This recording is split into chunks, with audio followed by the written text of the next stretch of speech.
இன்னைக்கு பிஸ்கட்டை கொடுத்து ஏமாற்றிட்டு இருக்காங்க. அந்த பிஸ்கட் ஜனதா பார்ட்டி அவங்கள்ட்ட எடுத்து சொல்லுங்க. போய் பிள்ளைங்களை கையை பிடிச்சி இழுத்து கையெழுத்து போட உனக்கு பிஸ்கட் தரேன்னு சொல்கிறீங்களே. அதனால தான் சொன்னேன், என்ன தான் நீங்கள் பிஸ்கட் கொடுத்தா உனக்கு தான் அந்த பிஸ்கட், எங்களை பொறுத்துங்க நாங்கள் தெளிவாக இருக்கோம்.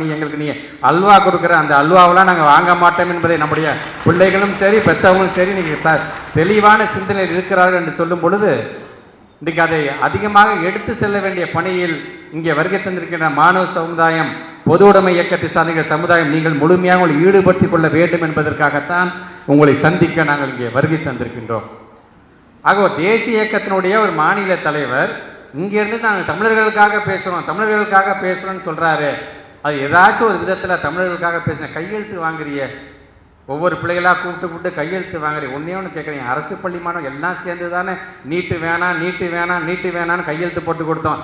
அந்த உணர்வுக்கு நீ மதிப்பளித்தாயா? அதற்கு மதிப்பளிக்காமல் இன்றைக்கு உன்னுடைய கல்விக் கொள்கை என்கின்ற விதத்தில் உன்னுடைய சித்தாந்தத்தை நீ நுழைக்க பார்க்கிறாய். அது எந்த விதத்தில் நியாயம் என்பதை தான் நான் கேட்குறேன். நீ ஹிந்தி படிச்சுட்டுலாம் ஐஏஎஸ் ஆஃபீஸராக, நீ ஐபிஎஸ் படிச்சுலாம் ஐபிஎஸ் ஆஃபீஸராக வந்ததுங்கிறத நீ மறந்து விடக்கூடாது. எங்கள் பிள்ளைங்களுக்கு என்ன மொழி நிறையா தயவுசெய்து கற்றுக்கோங்க.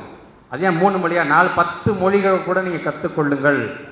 That's a difference between option and compulsion. என்ன வேணால் படித்துக்கன்னு சொல்கிறது ஒரு விதம், இல்லை இதெல்லாம் தான் நீ படிக்கணும்னு சொல்கிற பற்றியா, அது எங்களால் ஏற்றுக்கொள்ள முடியாது. 3வது மொழி வேண்டும் என்று சொன்னால் எங்களுடைய 3வது மொழியாக இன்றைக்கு உலக அளவில் தேவைப்படுகின்ற மொழியாக C++ படிக்கிறோம், C படிக்கிறோம், ஜாவா படிக்கிறோம், பைத்தான் படிக்கிறோம், ஆர்டிஃபிஷியல் இன்டெலிஜென்ஸ் படிக்கிறோம், ரோபோட்டிக்ஸ் படிக்கிறோம், அறிவியல் சார்ந்து படிக்கிறோம். இன்னைக்கு நம்முடைய அரசியலமைப்பு சட்டம் என்ன, ஒவ்வொரு குடிமகனும் அறிவியல் சார்ந்தவனை நாம் உருவாக்க வேண்டும் என்பது அரசியல் சாசன சட்டமே. எந்த போட்டி வச்சாலும் ஓட்டப்பந்தயத்தில் தமிழ்நாட்டை சார்ந்திருக்கின்ற மாணவ செல்வங்கள் கோல்டு மெடல் அடிக்கிறான அவன் காலில் சங்கிலியை நம்ம போட்டுண்டாங்கிற மாதிரி தான் மும்மொழி கொள்கையை கொண்டு வரியே தவிர இதில் ஒன்றும் கட்டாயம் இல்லையே. இது படிக்கலாமே அது படிக்க, ஏன் மும்மொழின்னு சொல்கிற? நீ மும்மொழின்னு சொல்லும்போது அதை கட்டாயப்படுத்துகிறதானே. அது எங்களுக்கு தேவையில்லை என்பதைத்தான் இன்றைக்கி நாங்கள் ஆணித்தரமாக நாங்கள் சொல்லி கொண்டிருக்கின்றோம். அப்படி நாங்கள் உலக நாடுகளோடு நாங்கள் கம்பேர் பண்ணி போட்டி போட்டு நாங்கள் ஆசைப்படுறோம். நீ என்ன நினைக்கிற?